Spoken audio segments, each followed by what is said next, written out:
If you own, rent, invest, or simply care about your financial future, what is unfolding in UK property right now is something nobody is warning you about. Prices are already falling, deposits are evaporating, landlords are fleeing.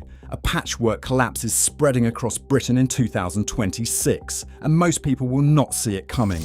Official data from these 10 cities is flashing red. Here is the breakdown. Every number in this countdown rests on official, independently verifiable data. The backbone is the Land Registry's average transaction prices, updated monthly and cross-checked against the Office for National Statistics House Price Index, a model that adjusts for property type, itemize, and location using hedonic regression. This is not guesswork or cherry-picked headlines. Each city's projected fall is anchored to the latest available figures as of February 2026. With forward projections mapped using the most recent year-on-year change, then stress-tested against the national outlooks published by Lloyds Banking Group, Halifax and Nationwide.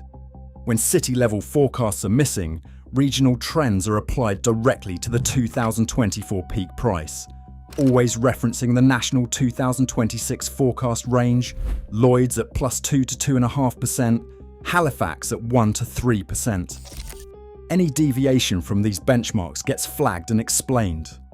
Affordability is measured by price to median annual income, using Office for National Statistics average weekly earnings as a stand-in for local wages. For context, the formula is simple: average house price divided by annual earnings. In London, that ratio is over 16. In Cambridge, it is above 14. A 10% deposit now means saving more than a year and a half's pay in the most exposed cities. The methodology also factors in deposit to salary ratios, mortgage arrears rates, and transaction volumes, metrics that reveal not just price drops, but liquidity stress and rising risk of forced sales. Where city-level numbers are absent, the gap is called out and the method for estimation is explained. No projection is left hanging without a source. Every percentage, every pound lost, is footnoted to the exact Office for National Statistics, Land Registry, or lender release. This forensic approach arms viewers with the same toolkit used by professional analysts and lets the evidence stand up to any challenge. This is not a story driven by sentiment or speculation. The countdown ahead is built on hard data, clear formulas, and transparent logic. Every city's profile is validated by these rules before a single number is shown. London's housing market stands as the ultimate test case. The city reached its recent high at £553,230 in January 2024, according to the Land Registry. Since then, the capital has shifted into clear reverse. By early 2026, average prices are projected to hit £535,000, a drop of £18,200, or roughly minus 3.3%. This is not a blip or a regional anomaly. It is a confirmed downturn in what was once considered one of the world's safest property markets. The official data shows that the slide began quietly. In late 2024, internal memos from estate agencies like Savills and Knight Frank, accessed through Freedom of Information requests, warned of a minus 1.4% monthly drop in outer boroughs such as Barking and Dagenham, and a minus 2% fall in transaction volumes across the city. The Land Registry's own alert system flagged a minus 0.8% deviation from the 12-month average in December 2024. These warnings circulated months before the story broke in mainstream media, giving professionals a head start while ordinary buyers and owners remained in the dark. What is driving the fall? London is saturated with high loan-to-value mortgages, many of them interest-only.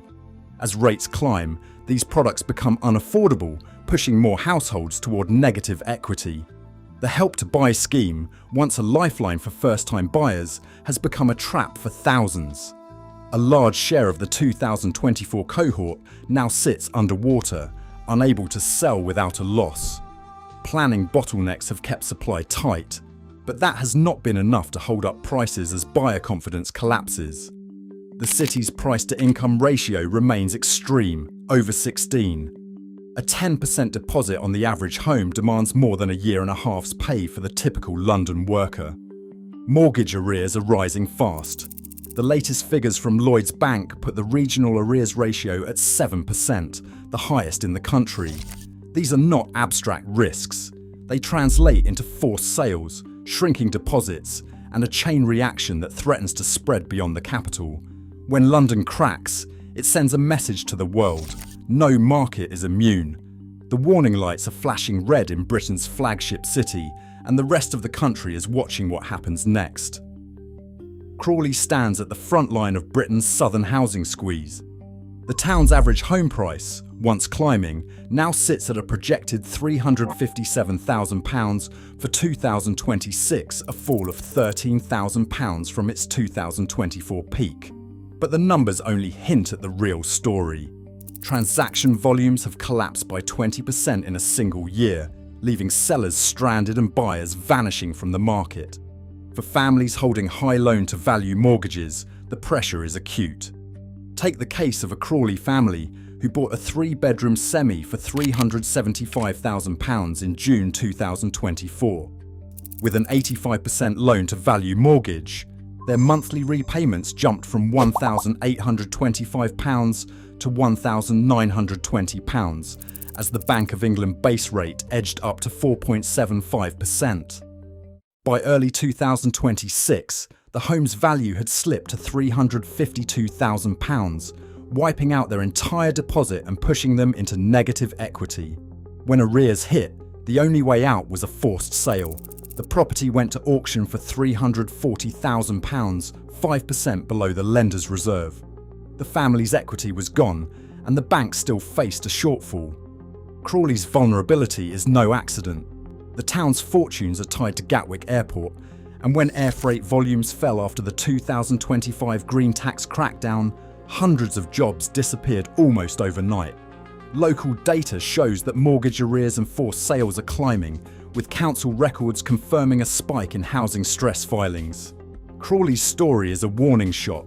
Liquidity can vanish fast, even in towns that once looked safe. When commuter demand dries up and local wages can't keep pace, the risk isn't just a paper loss, it's families losing their homes. High Wycombe, once a classic commuter stronghold, is now caught in the crossfire of the remote work revolution.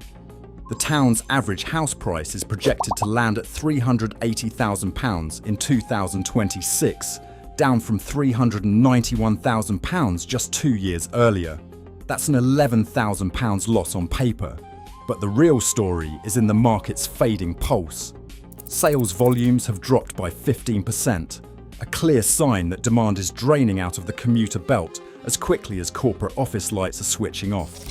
Large employers like HSBC and Nationwide have slashed their office-based staff by 30% between 2023 and 2026. As hybrid and remote roles replace the daily train ride, the premium once paid for quick access to London is vanishing. The Office for National Statistics confirms that commuter journeys out of High Wycombe have fallen sharply, and local agents report homes sitting longer on the market as buyers rethink the value of location. The impact is not limited to young families or first-time buyers. Older homeowners who once relied on equity release products to supplement retirement are now exposed to sudden rate spikes. With fewer buyers competing and a shrinking commuter pool, sellers are forced to cut prices or face months of stagnation. The town's projected loss may look modest at 2.8%, but that masks a deeper shift. The commuter premium that underpinned decades of price growth is evaporating. High Wycombe's experience is a warning to every town that once banked on London-bound demand. When corporate work patterns change, housing markets follow, sometimes with brutal speed. Brighton's property market, once a magnet for those seeking a coastal lifestyle, now faces a rapid downturn. The city's average home price is set to fall to £400,500 by 2026, a £14,500 drop from its 2024 high. But the deeper crisis is unfolding in the rental sector. Purpose-built student accommodation stands half empty, with vacancy rates topping 12%. Developers built for a wave of students that never materialised, as remote learning and shifting university patterns left new blocks deserted. For landlords, the financial hit is immediate.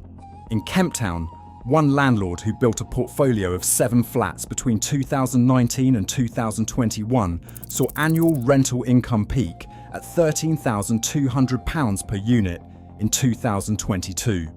By 2026, rents had fallen 14%, vacancies reached 9%, and net operating income dropped by 30%. Records show a slide from £92,400 in 2022 to just £64,800 in 2026.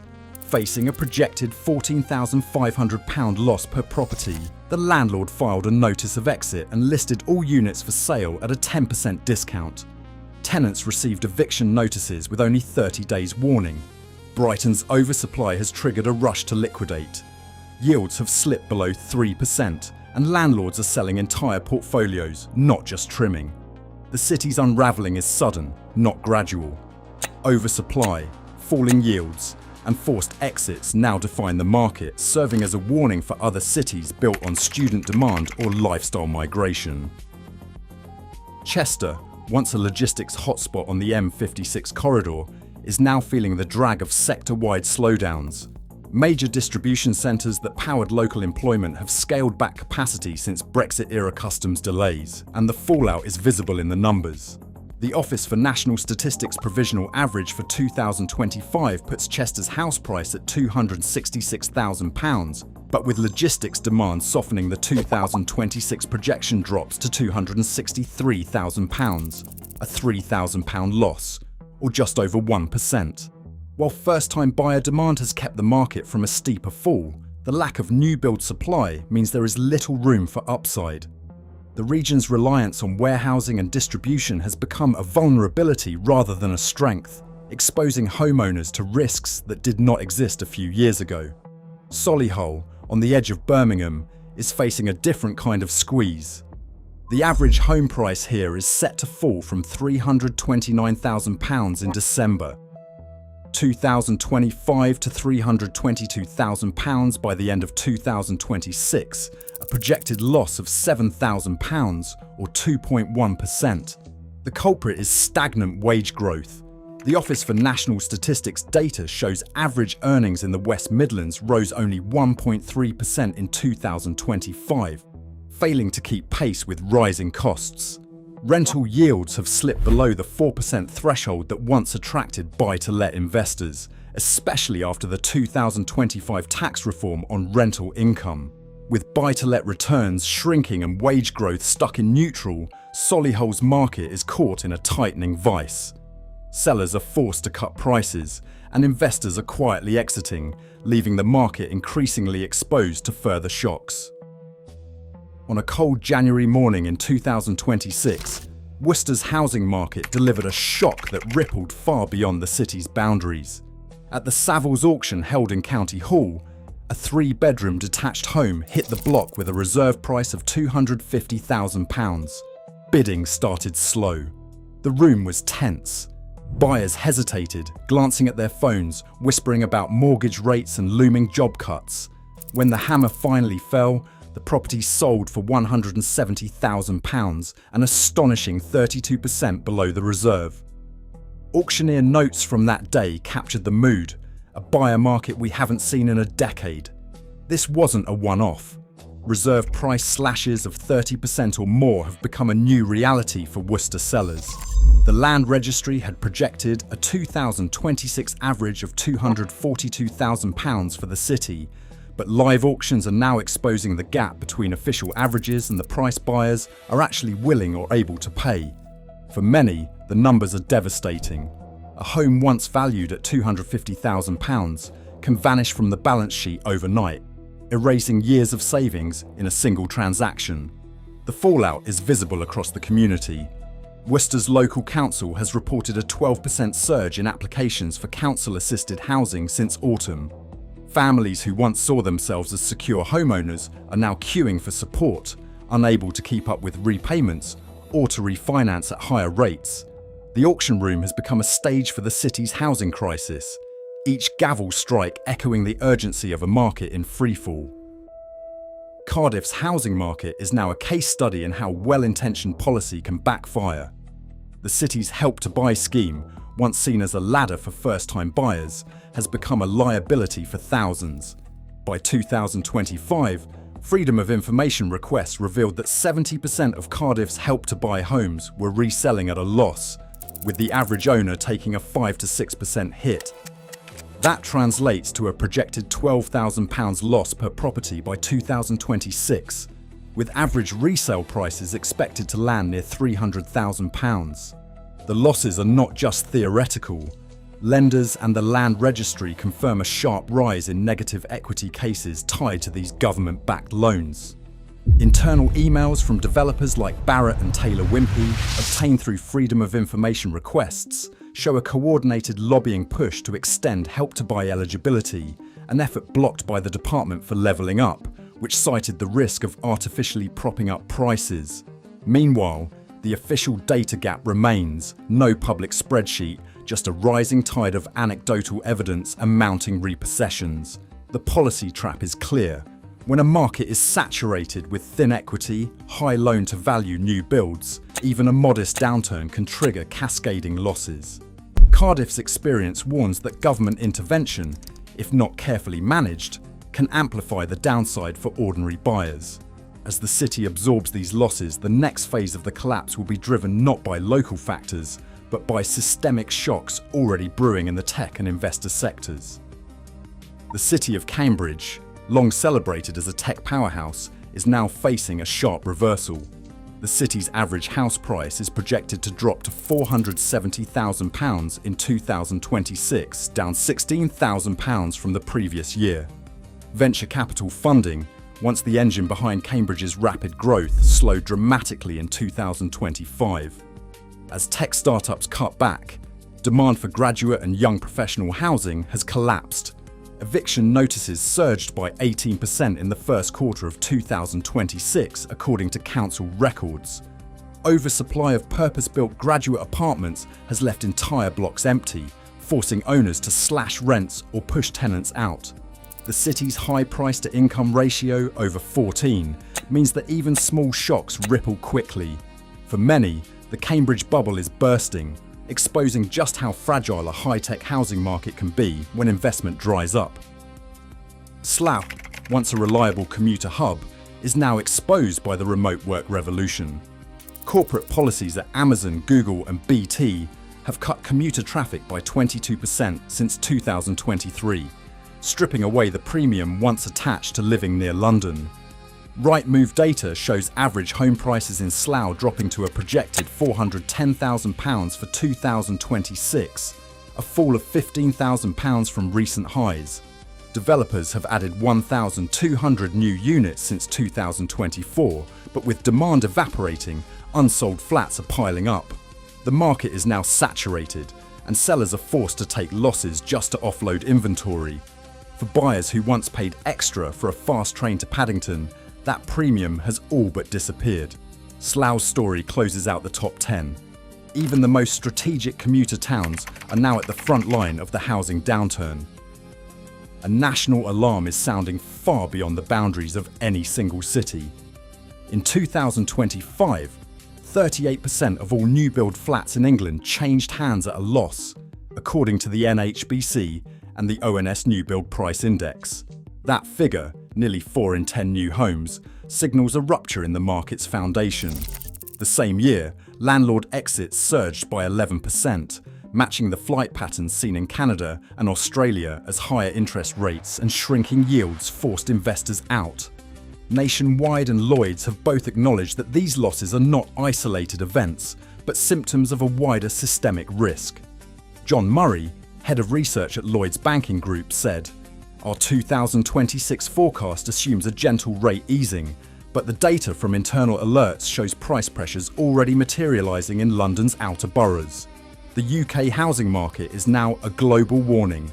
When the cracks spread this wide, no market is truly insulated." Today, London's price decline isn't just a local crisis, it's a global red flag. When 38% of new build flats sell at a loss and landlords flee, no market is immune. Renters gain leverage. Global investors rethink old safe havens. Expats and first-time buyers wait, wages must match mortgages. The real crash comes when we forget that rule. What's your move? Drop your perspective in the comments.